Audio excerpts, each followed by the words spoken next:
Hey guys, Jesse here with Cisco Academy Help, the video tutorial series that helps you dive deeper into the world of Cisco.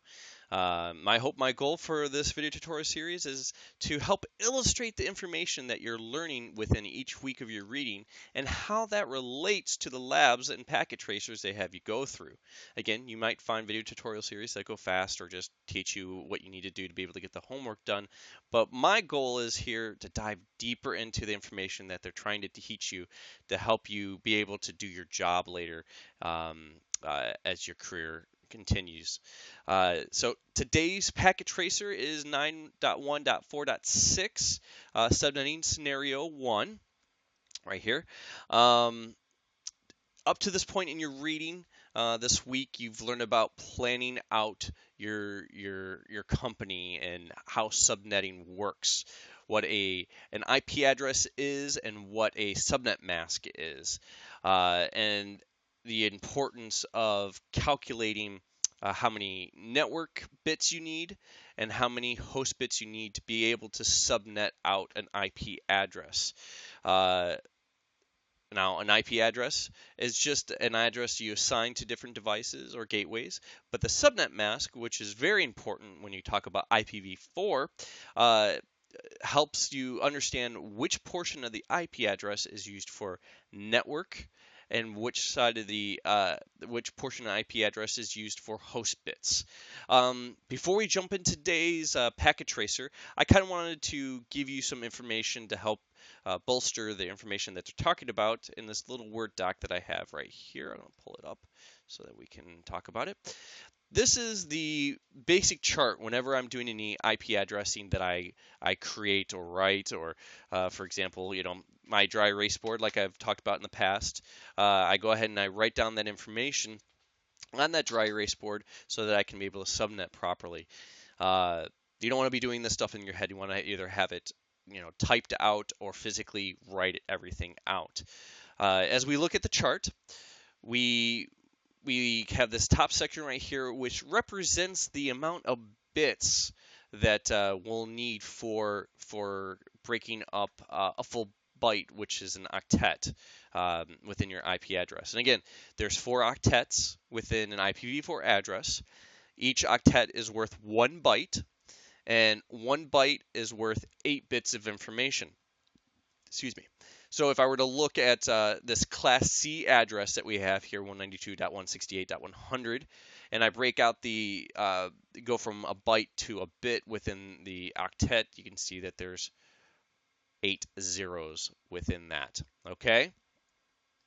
And then again, going back down to this graph right here, if the top section illustrates how many bits that you have within an octet, the numbers below that illustrates the amount of IP addresses that you'll have. So top portion, bytes within the octet, the bottom section, the amount of addresses.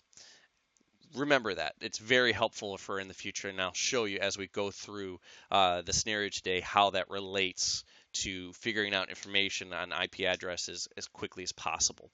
And then we have the 2 different equations that they've been talking about. These are again used for figuring out network portions of an IP address and how many, for example, how many subnetted addresses are out within a IP addressing scheme, or to figure out how many valid hosts are available within that subnet. And for example, let me just go ahead and let you know what the equation means. You have 2 to the power of NB. You'll sometimes just see it written as N, but I like to put NB, which stands for network bits, equals SN, which is the total number of subnets created per IP address. And then you have 2 to the power of HB, which you'll sometimes just see 2 to the power H. I like to put the B in there because I like to remember that we're talking about bits of information here. So 2 to the power of host bits minus 2 equals H, which stands for the number of valid hosts per subnet. So just a quick scenario for each one of these equations and how it work. Say you walk into a company and the customer says, "Hey, I have this IP address. I want to know how many subnetworks are available within this IP address," and it gives you, say, a subnet mask of 255, 255, 255 dot 240, or they tell you it's a slash 28 address or subnet mask. So if you were to go ahead and look at those 8 bits of information right here, a slash 24 begins at the end of the third octet, and as you count over to the right, uh, you will go ahead and add additional bits. So slash 24 would be right there, slash 26, 27, 20, sorry, 25, 26, 27, 28. I could count. I really can. So you can see the first 4 bits would be used for the network portion of the address that they give you, and that would be considered slash 28 addressing scheme. So if I were to go ahead and say 4 bits are used for the network, I would go ahead and plug that into the equation. So 2 to the power of NB, which would be 4 that we're talking about, and we can look over at our graph and it kind of gives you that information already. 2 to the power of 4 gives you 16. 16 would be significant in the fact that it would give you 16 subnets. I said IP addresses, but it also gives you the amount of subnets as well.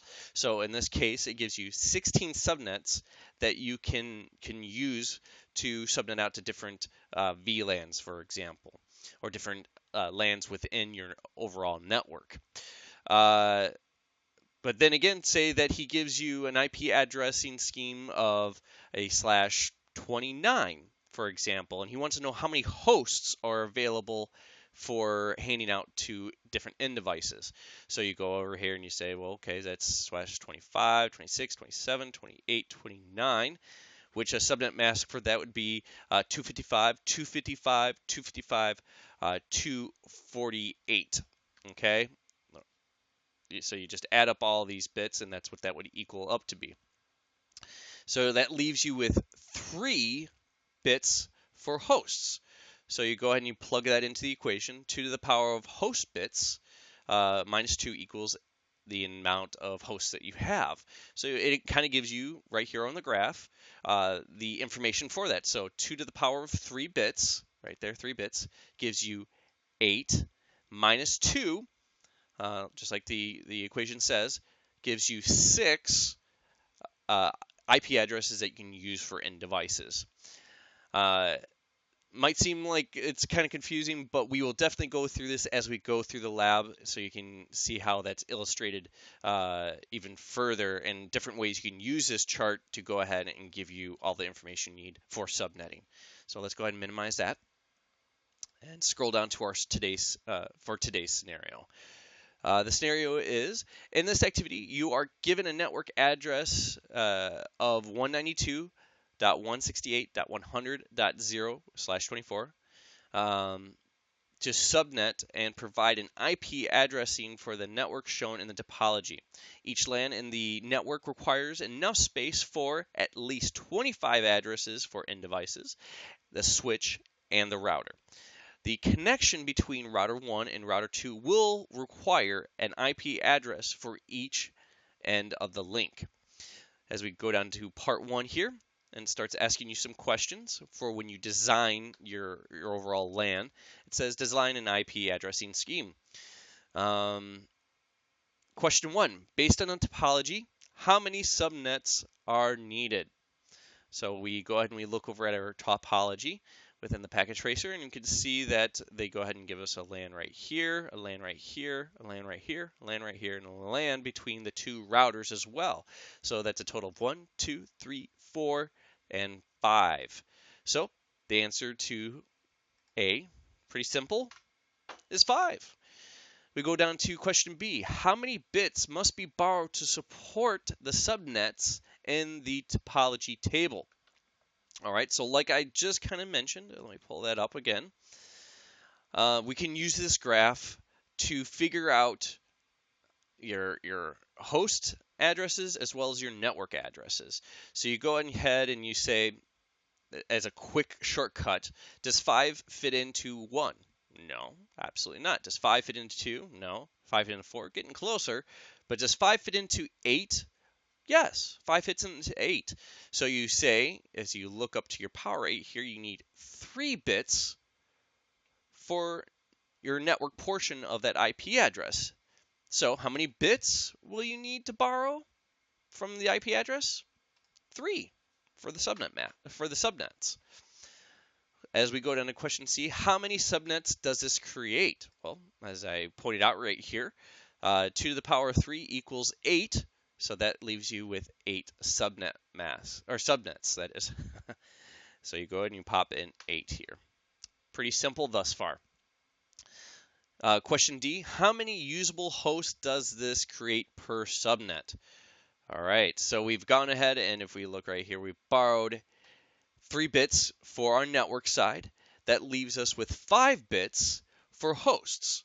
So does we go ahead and we look up at the top here. Remember, this top portion is signifying the bits.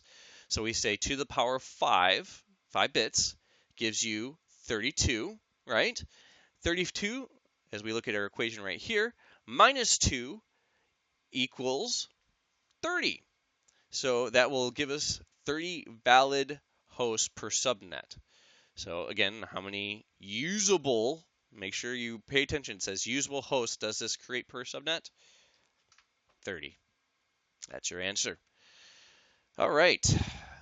Again, it gives you a note if you're less than 25 required, then you borrowed too many bits. Question E, it says calculate the binary value for the first 5 subnets. The first subnet is already shown. That gives you all the 0 placement. And I'm going to go ahead and scroll. And we'll go ahead and we'll use the Word doc here to go ahead and help us with this. Excuse me. Sorry about that. Okay, so we said the first 3 bits within the octet is going to be used for network. So I'm going to go ahead and pull up my pen here. And let me pull out red. So we say 1, 2, 3 right here will signify the difference between the octets on this side and the octets on this side. This will be used for the network, and this side will be used for host. Okay. Let me pull out blue.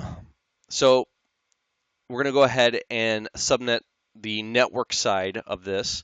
To do that, we realized already that the first ones will be all zeros, right? So 0, 0, 0, just like it showed over here within the PDF that they gave us. From there, we go ahead and we add a 1 to move up 1 bit within the 8 bits that they give us. So we go ahead and we add a 1 there. And the 1 will be associated with 32. Okay. From there, we go ahead and we move to the left and we say, okay, we're going to put a bit in this value and we're going to put a 0 in this value. And so now it will be associated with the 64th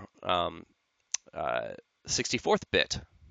And then we just continue from that point. So we go ahead and we go 1, 1, and then we go to the left from that point, 1, 0, 0, 1, 0, 1, and then so on. If you want to do 1, 1, 0, 1, 1, 1. And then we go ahead and we use these bits in each one of the subnets, and we add up the different numbers that are associated with the bits that are turned on. So I went ahead and I created that over here on the graph. As you can see, I went ahead and I put a period also to signify where the actual placement of the subnet mask would be. And then it asks you right here, calculate the binary decimal value of the subnet mask. And since we are using 3 bits for the network side, we turn on those 3 bits within the subnet mask. And that would equal out, as the next question asks, to 224. So if you were to add 28, 64, 32, that would equal 224. And that, for all of the subnets, will be the subnet mask that we're using. 224, or in this case, 24, 25, 26, right? 27/27 CIDR notation. All right, so we'll go ahead and we'll skip down to question G. It says, fill in the subnet table listing the decimal value for all available subnets, the first and last usable host address, and the broadcast address. Repeat until the address list is completed, or repeat until all addresses are listed. You may not use all rows. Okay, so let's go ahead and fill this out. So just kind of using our graph right here, we know that the subnet addresses are all going to start with a 192.168.100. And we're going to go ahead and copy and paste that because we're going to use that a lot when we're filling out this chart. All right, so our first subnet address is going to be a 0. And then we go up from there and we say, we turn on the 32-bit, right? Like we said over here. So let's paste that in and do 32. The next subnet address will be a 64. So we'll type in 64. The next one, as we turned on that, we add 64 and 32 right here. And that gives us, paste that in, 96, right? And our next one, we turned on the 128 bit, so that will be that subnet address. We come back over here for the next subnet address. We turn on the 128 and the 32 bit, right? So 128 plus 32 is, let me do this math in my head, 160, what is it? Yeah, 160. Duh. Yeah, 160. We come down from there, and we turned on the 128 and 64, which would give us 190. Sorry. Yeah, 192. And we go down to the next one, and we turn on the 128, 64, and 32-bit, and that gives us the 224.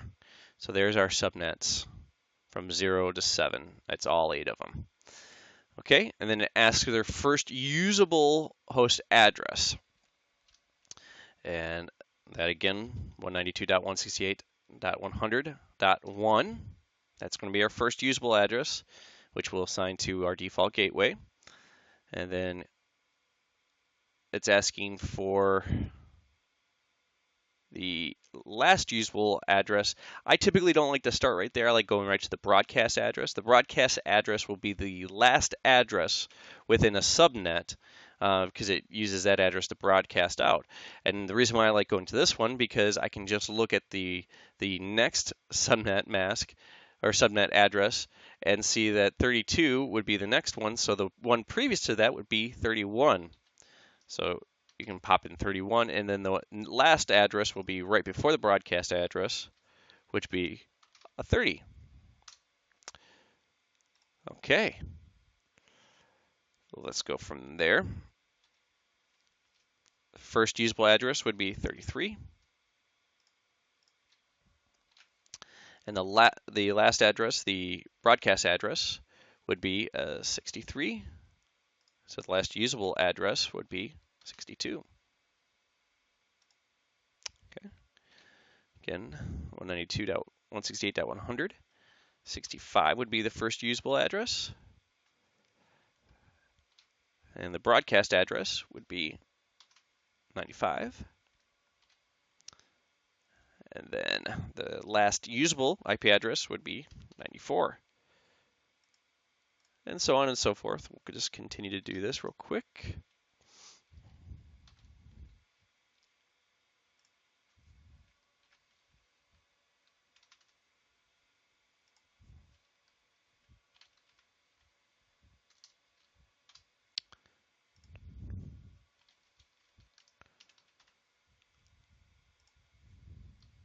Oh, skipped a couple here. Not bad.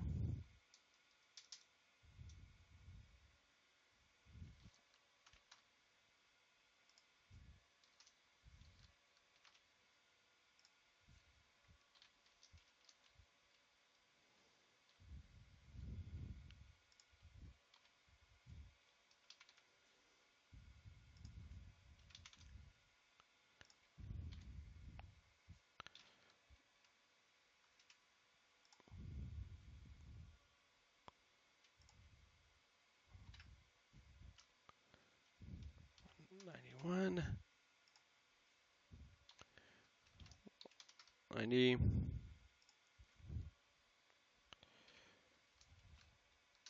This is the tedious part of everything. Once we get done with this, it will go a lot faster.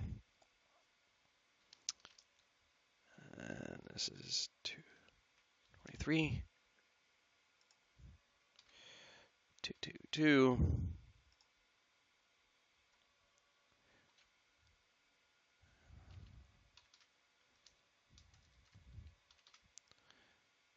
And then the last address you can use is 255.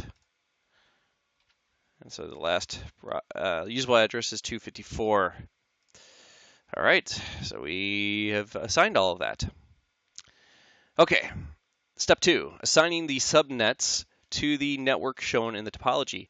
Assign subnet 0 for, minimize that, subnet 0 for the LAN connected to gigabit Ethernet 00 on the interface for router 1. So that's going to be this LAN right here that we're looking at. So 192.168.100.1, right? That's our first one that we have. Okay, and it says assign subnet 1, the LAN connected to the gigabit Ethernet 0/1 interface router 1. So we're going to go ahead and assign that. And our first usable is 33. Next one, it says assign subnet 2 to the LAN connected to the gigabit Ethernet 0/0 interface on router 2. So that's going to be 65. And so forth. Next one, first usable was 97. Oh, I'm sorry. It's just asking for the actual subnet, so we're going to go ahead and not the actual IP address we'll be using, just the subnet 4 and 6. And then what one we'll be using for this will be 128. There we go. All right, so we're done with this step right here. Step 3, document the addressing scheme. Fill in the addressing table using the following guidelines. Assign the first available IP address to router 1 for the 2 LAN links and the WAN link. Assign the first usable IP address to router 2 for its LAN links. Assign the last usable IP addresses for the WAN link. And then C, it says assign the second usable IP addresses to the switches, and then assign the last usable IP addresses to the hosts. Okay, so if we scroll back up here to the top, it said use the first usable IP address of subnet 0. So that would be 192.168.100.1. The subnet mask on that, again, 255.255.255.224. Default gateway, we won't worry about. That is NA. Default gateway, again, is the default address that traffic will be sent out of, but we're not going to worry about that for this packet tracer. Okay. For gigabit Ethernet 0/1, we have our first subnet that we created, and the first usable address for that was 33. Again, it's 255.255.255.224. And then we won't worry about the serial interface. We'll go ahead and we'll go down to this. The router 2 gigabit 0/0. And the next usable subnet, which was 64. So the first usable address was 65.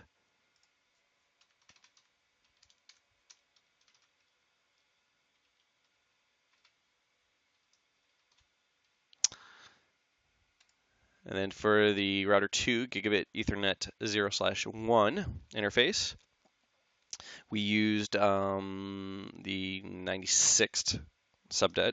So the first usable IP address was a 97 with a subnet mask of 255.255.224. Okay, and then for the serial interface, we decided to use the 5th subnet that we created. And that one was 128. So the first usable address was 129. Oh.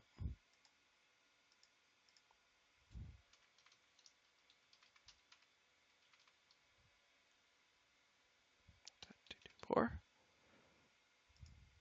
Oh. Let me erase that. Okay. And then it said for router 2, if you remember the instructions, use the last usable IP address for the interface on router 2 serial interface 0/0/0. And the last one was, what was that? That was 158. 158. Because the broadcast was 159 and the next subnet was 160. So 255.255.254. Okay. Now we're down to the switches. It said use the, if I scroll back down here, it says assign the second usable IP addresses to the switch. So as I scroll back up here, switch 1, which is off of our first subnet that we created. The second address, usable address, will be a 2. Again, 255.255.254. Okay. Switch 2, which was off our second subnet, which is off of gigabit Ethernet 1, would be 34. 255.255.255.224. Oh, and we need to actually, at this point, put in the default gateways, which would be the IP addresses that are assigned to these interfaces. So serial interface gigabit 0/0 would be switch 1's default gateway address. So you would go ahead and enter in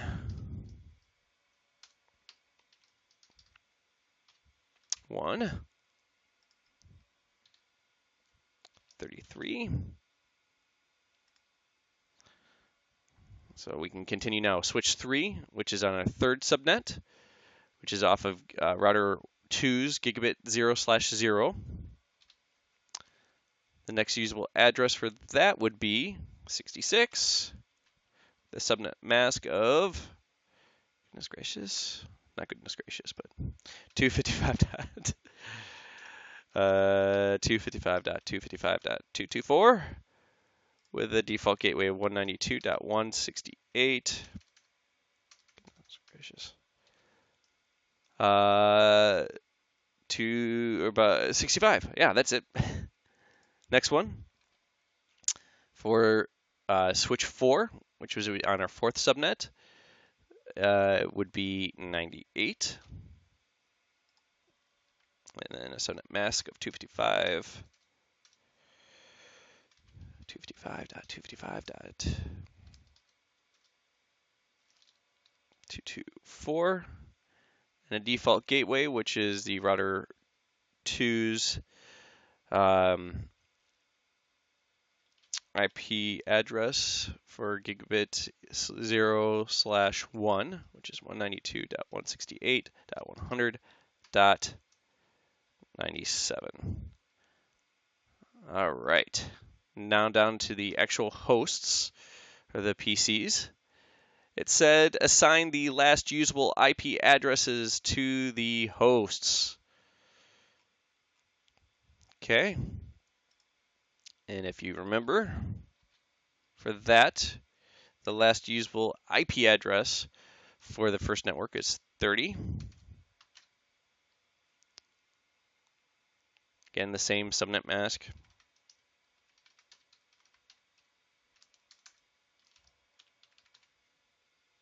Its default gateway, which will again be the router 1 interface for that LAN,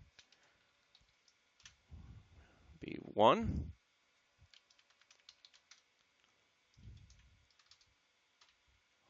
The last usable IP address within that subnet mask was 62. And then 255.255.255.224. Its default gateway for that interface on the LAN was 33. And then the last IP address for subnet number 3 was 94. That's subnet mask, again, same. And its default gateway, which again was the interface 00 on router 2, which was 65. And then the last IP address for PC4 was 126, that is.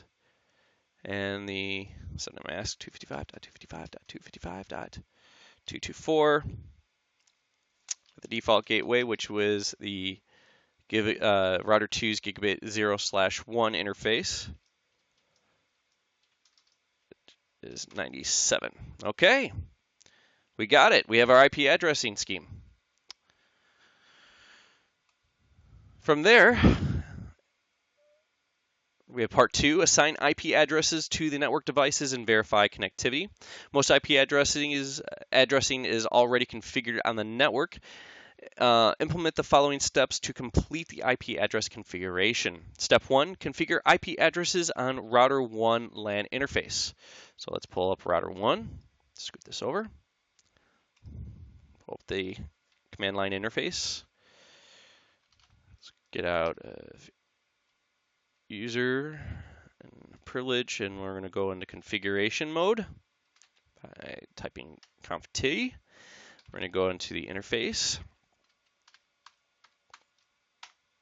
Okay, scroll this over here, scroll back up to the top.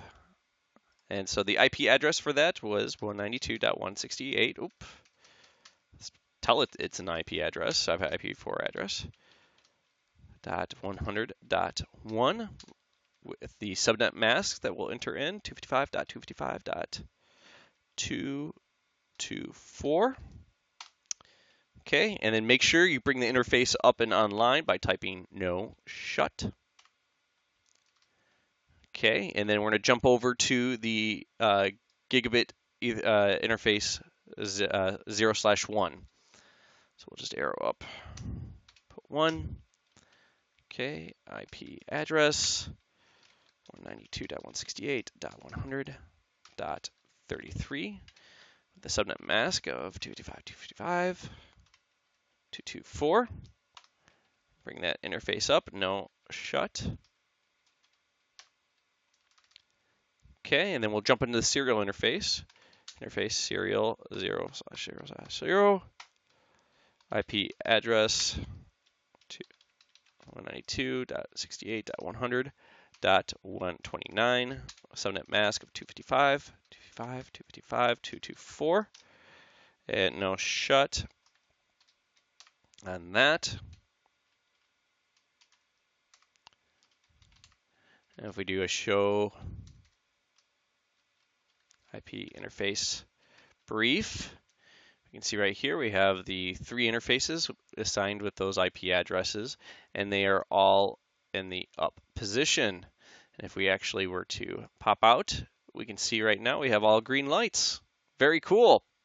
All right, the next thing that we need to configure with this IP address is configure the IP addresses on switch 3, including the default gateway. So if I scroll back up, we go to switch 3, scoot that over and go to the command line interface. And we look at switch 3, we have VLAN 1, that's the interface that we need to go ahead and give this IP address to. So we'll get out of the user by enabling, get into configuration mode, and we'll go into the interface for VLAN 1 and give the IPv4 address of 192.168.100.66 with a subnet mask of 255.255.224. And again, we want to bring the interface online. We do that by typing no shut. And there you go. Next, you need to tell the switch what is the default gateway. To do that, type IP default gateway of 192.168.100, and its default gateway is 65. And we don't have to tell it the subnet mask. That's all we have to do. All right, next thing we need to configure is step 3, configure IP address on PC4. So click on that, scoot that over, and include the default gateway, and then verify connectivity. Let's go ahead and scroll back up, PC4. Let's go into configuration. Oh, not configuration, my apologies. That will be desktop. Go to IP configuration, and we're going to assign the static IP, not DHCP. You can see the 2 differences there. So 192.168.126 with a subnet mask of 224, the default gateway of 192.168.100.97.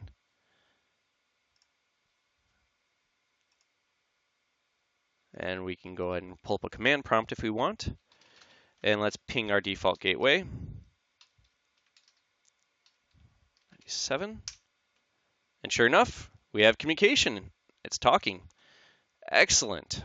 And let's see if can we ping anything else yet? Sure enough, I can ping the default gateway for router 1's gigabit Ethernet interface 0/0. So everything is communicating properly. So that should complete our lab, and I can check that real quick. Yep, we look at our completion, we have 30 out of 30 points. So we have completed this lab. Well, I hope this was informative. I hope that I've lessened the the fire hose a little bit and understanding how to go ahead and subnet an address that your employer or your teacher or your own in your own home, how to go ahead and borrow the bits for creating subnetworks for VLANs possibly that you might be using within your network, or just dividing up the different portions within your company. Hopefully, I again taught you how to look at planning your network and how many subnets you might need to go ahead and divide up within that network. And we also covered the subnet mask and how that delineates between the network portion of an IP address and the host portion, and how the equations we use go ahead and determine what those IP addresses, how many there for IP addresses, and how many hosts you might have within a given IP address. So again, I hope these videos were informative, and hopefully I'll see you in the next one. Have a good one. Bye-bye.